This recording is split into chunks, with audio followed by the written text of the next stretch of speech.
उस्ताद साईं बरहम फ़कीर शेख वरियामाणी जी फर्ज़ंदनि मां जंहिं नौजवान जंहिं लाइक़ बचड़े के उस्ताद जी फ़कीरी पोरे फन्ने सुगड़ाइप जे हवाले सां विरासत जी संभाल जो सआदत नसीब थी आहे।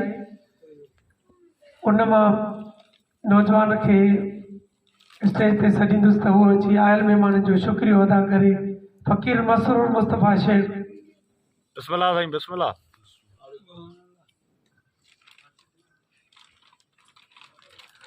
बिस्मिल्लाहिर्रहमानिर्रहीम। आया आस ध्यान मुझा बारोजात बंभोर में पसी पहर पुनूअ जी नसी नेर ठरियां गूंदर विसरियां सुखन शाह कजो।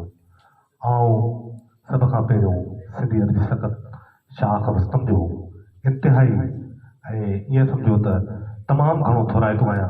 जिन दोस्तनि जो कुझु ॾींहं अॻु में असां हिकु नंढी दरख़्वास्त रखी हुईसीं साईं जन जी ख़िदमत में त साईं तव्हां असांखे पंहिंजी शाख जो मेंबर बणायो। पर साईं जन तमामु वॾी ख़ुलूस सां वॾी मुहबत सां असांजी आइजियां बि कई।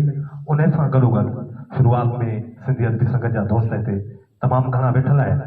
उन्हनि खे ख़बर हूंदी त उथंदे ई का बि शाख सिंधी अदबी संगत जी उहा कंहिंखे बि उहिदो कोन ॾींदी आहे। पर साईं जन जो मां इंतिहाई थोराईंदो आहियां तुरखलूस साईं गौर सिंधी साहिब जो, साईं गनी गमदल साहिब जो, जन मूंखे चयो त तव्हां अदा सेक्रेटरी, तव्हां वरियाम फ़कीर जा पुट आहियो पर तव्हां सेक्रेटरी थियो।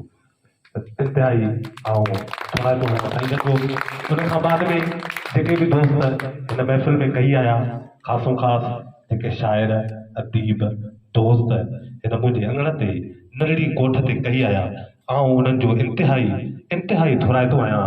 अर्ज़ु जो त सुगड़ाइप में जॾहिं बि कंहिं वटि महिमान ईंदो आहे त उहो महिमान जी आजियां असां सुगड़ायूं। बेसिकली मुंहिंजो जेको तालुक़ु उन लोक अदब जी यूनिवर्सिटी सां आहे, जंहिंजो ईअं सम्झो त आउं नंढड़ो ईअं सम्झो त को मौज या को नंढड़ो ॿूटड़ो ई आहियां।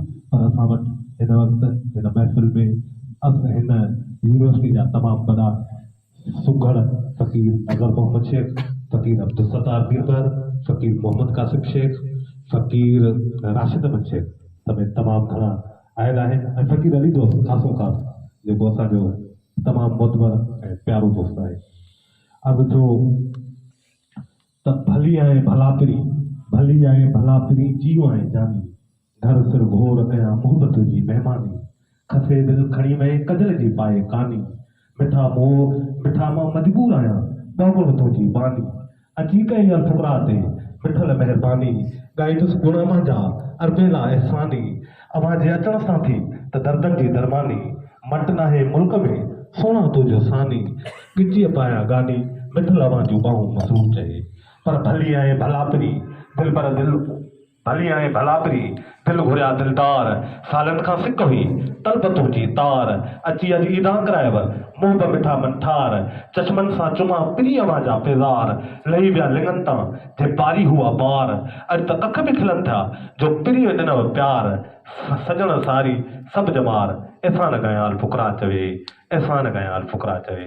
पर अर्ज़ु थियो त भली आहे भलापरी मोहबती महिमान अखियूं अॼु ईदा कयूं सुख जो मिलियो सामान कख बि खिलनि था थियो घरड़ो साड़ो गुलिस्तान कुर्ब भरिया कदम खणी ऐं थिया कदमनि तां कुर्बान अखियूं विछायां अरबेला चली जंहिं जुबान पेर मुबारक पिरी घुमाए कयो अङण आलीशान लथो अंदर जो अरमान पसी मोह मुबारक मसरूर चए लथो अंदर जो अरमान पसी मुबारक मसरूर चए। वॾियूं महिरबानियूं लख थोरा। वाह साईं, वाह अल फ़ुकरा, वाह वाह सुभान अल्लाह, वाह वाह। साईं गनी गमदल साहब गुज़ारिश आहे त